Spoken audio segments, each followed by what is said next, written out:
अस्सलाम वालेकुम बच्चों। आज हम इत्ता 8वीं विषय हिंदी पाठ क्रमांक 3। पाठ का नाम है गाना बजाना और इसके लेखक जो है रामवृक्ष बेनीपुरी।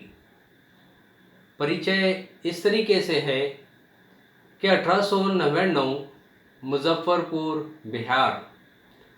रामवृक्ष बेनीपुरी जी बहुमुखी प्रतिभा के स्वामी और यशस्वी रचनाकार हैं। निबंधकार के रूप में आप प्रसिद्ध है। प्रमुख कृतियाँ इस तरीके से है: अमर ज्योति, तथागत, नाटक, माटी, गेहूँ और गुलाब। निबंध: पतितों के देश में, कैदी की पत्नी। उपन्यास: चीता के फूल, जीवन तरु। कहानी संग्रह: पैरों में पंख बांध कर यात्रा साहित्य। माटी की मूर्तें, लाल तारा शब्द चित्र संग्रह, नया आदमी कविता संग्रह आदि। गद्य संबंधी जानकारी इस तरीके से है कि प्रस्तुत निबंध में लेखक रामवृक्ष बेनीपुरी जी ने विविध देशों के वाद्य बोले तो बजाने के साधन एवं उनके बजाने के ढंग का वर्णन किया है। आपका मानना है कि गाने बजाने का शौक सभी देशों में निवासियों में होता है। बच्चों, पाठ बड़ा है इसलिए हम इसके 2 भाग करेंगे। अभी हम पाठ की ओर चलते हैं। पी पी पू पू। आपने सुना होगा किस चीज़ से आवाज़ निकलता है ऐसा, बताइए? बांसुरी। और कोई बच्चा बेतहाशा रो रहा है, चुप कराने की कितनी भी कोशिश आप कर रहे हैं, वो चुप नहीं होता। बस आप एक ही पीपू ही लेकर उसके नज़दीक बजा दीजिए, वो चुप शायद मुस्कुरा भी पड़े और उसे लेने के लिए जिद तो करेगा ही। पीपूहा, छोटी बांसुरी। यानी कोई बच्चा बेतहाशा अगर रो रहा है और उसे चुप कराना अगर चाहते हैं तो चुप कराने की कितनी भी अगर आप कोशिश कर ले मगर वो नहीं चुप होगा। बस एक पिपूहा बांसुरी लेकर उसके नज़दीक अगर बजा दी जाए तो वो चुप हो जाएगा। उसी के साथ शायद वो मुस्कुरा भी पड़े और उस बांसुरी को, पीपू हुए को लेने की कोशिश भी करे। बाजे में यह करामत है ही। लोगों का तो कहना है कि जिस समय मनुष्य जाति अपने बचपन में रही होगी, विद्या बुद्धि का आज जैसा विकास नहीं हुआ होगा, उस समय भी उसमें गाने बजाने का शौक जरूर हुआ होगा। यानी कवि कहते हैं कि बाजे में करामत ही ऐसी है। बाजा ऐसा होता है कि उसमें उम्र का कोई बंधन नहीं है।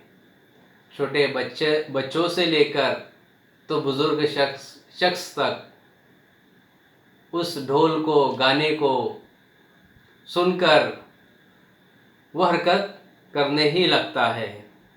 और लोगों का कहना ऐसा है कि जिस समय मनुष्य जाति अपने बचपन में रही होंगी, यानी जितना विद्या, पढ़ाई और बुद्धि, दिमाग का जैसा विकास नहीं हुआ होगा, उस समय भी गाने बजाने का शौक हर किसी को ज़रूर हुआ होगा। यानी उस समय भी गाना बजाना था, उस समय भी शौकीन थे और आज भी गाने बजाने के बहुत सारे शौकीन हैं। उसमें उम्र का कोई भी रोल नहीं है। हर कोई गाने बजाने को पसंद करता है। गाने के जरिए हम अपने दिल के उच्छ्वास को प्रकट करते हैं। बाजा उस गाने को भड़कदार और दिलचस्प बना देता है। एक गाने के जरिए हम जो है अपने दिल को उच्छ्वास, एक श्वास जो अंदर लेते हैं हम, और उच्छ्वास यानी सांस को बाहर छोड़ते हैं। उच्छ्वास सांस को बाहर छोड़ना और श्वास अंदर लेना। तो उस तरीके से हम जो है गाने बजाने को भी भड़कदार और दिलचस्प बना लेते हैं। आज संसार के पिछड़े से पिछड़े देश में जाइए, आप वहाँ गाना बजाना जरूर पाएंगे। यानी पिछड़े से पिछड़े जाति के लोग बोलो या गांव बोलो, वहाँ पर आपको जो है गाना बजाना ज़रूर मिलेगा। पहले कौन सा बाजा बना होगा, इसका अंदाज़ा लगाने वाले कहते हैं कि पहले कई चीज़ों को इकट्ठा कर उन्हें पीट पीट कर शब्द निकालने की चेष्टा की गई होंगी। यानी पहले कौन सा बाजा बना होगा, ढोल बना होगा, ताशा बना होगा, पिपुहा, बांसुरी, गिटार, तो इसका अंदाज़ा हम नहीं लगा सकते। और शायद बहुत सारी चीज़ों को पीट पीट कर यानी ठोक बजा कर उसमें से आवाज़ निकाल कर उस चीज़ को उस तरीके का नाम दिया गया होगा। मरे हुए पशु के चमड़े को पोपले, कद्दू, मड़कर, ढोल और नरकट की गांठों को छेद कर उससे पिपुहा बना ली गई होंगी।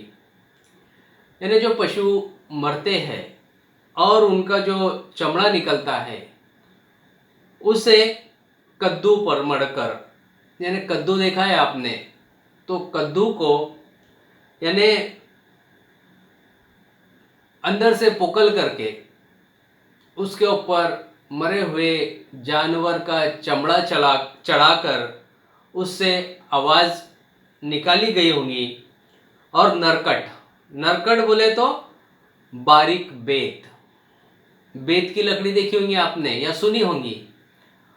तो वो जो है बेत की जो लकड़ी होती है बारीक, उसमें छेद कर सुराख कर उससे क्या बनाया गया, पिपुहा, बंसुरी, है ना।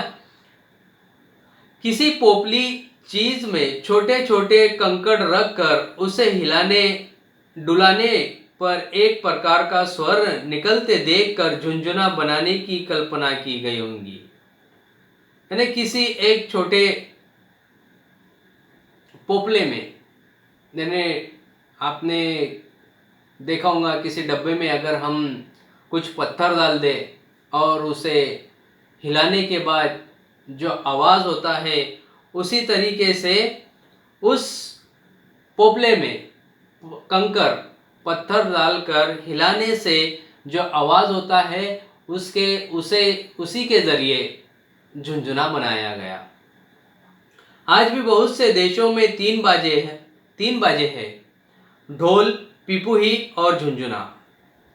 आपने देखा होगा कि बहुत सारे जो लोग ढोल बजाते हैं, तो देशों में तीन तरह के यानी गाने बजाने के साधन होते थे। एक ढोल, एक पिपुहा, बंसरी और तीसरा झुनझुना। चाहे उनका आकार प्रकार अलग हो, इन तीनों के सहारे ही नाना तरह के स्वर निकलते हैं। नाना तरह के, अलग अलग प्रकार के, अलग अलग तरह के, यानी चाहे उनका आकार छोटा हो, बड़ा हो, जैसा भी हो, और जिस तरीके से वो बजाने के साधन है छोटे बड़े, उस तरीके से वो है आवाज़ करते हैं। वनवासी लोगों के गाने बजाने को गौर से सुनने पर मालूम होता है कि उनमें ताल पर ज़्यादा ध्यान दिया जाता है, सुर पर कम। यानी जो वनवासी लोग होते हैं तो उनके गाना और बजाने को गौर से अगर हमने सुना और गौर किया तो मालूम होता है कि ताल से ज़्यादा वो जो है किस पर जोर देते हैं, सुर पर। अमेरिका के रेड इंडियनों को देखिए या अफ्रीका के हबशी लोगों को, गाने बजाने में ताल की ही प्रमुखता उनके यहाँ है। यानी अमेरिका के रेड इंडियनों को देखिए, अफ्रीका के हबशी लोग। हबशी लोगों के बारे में आप जानते हैं कि वो कैसे होते हैं, दिखने में कैसे होते हैं, ये सब जानते हैं। और वो लोग जो है तो वो सिर्फ ताल पर ही जोर देते हैं। रेड इंडियनों का टमटम और हबशी लोगों का ढोल ताल ही देता है। रेड इंडियन लोगों का टमटम और हबशी लोगों का ढोल ही ताल देता है। हबशी लोग तो ढोल बजाने में इतने उस्ताद हैं कि उन्हें ढोल की भाषा का इजाद कर लिया है। हबशी लोग ढोल बजाने में इतने माहिर है कि उन्होंने ढोल की भाषा का इजाद कर लिया है। यानी ढोल इस तरीके से बजाते हैं वो कि वो मानो ढोल के ज़रिए वो किसी को कुछ संदेश, मैसेज देना चाहते हो, इस तरीके से वो बजाते हैं उसे। एक जगह कोई ढोल बजा रहा है, दूसरा मीलों की दूरी पर बैठा उस ढोल को सुनकर समझ लेता है कि वो क्या कह रहा है। मैंने आपको बताया मैंने कि हबशी लोग जो है उस ढोल के ताल को भाषा की तौर पर इस्तेमाल करते हैं, क्योंकि वो इतने माहिर हो गए कि अगर जिस तरीके से उसे बजाया जाए, जैसा आवाज़ निकलेगा उसका, वैसा ही उसका अर्थ लिया जाएगा।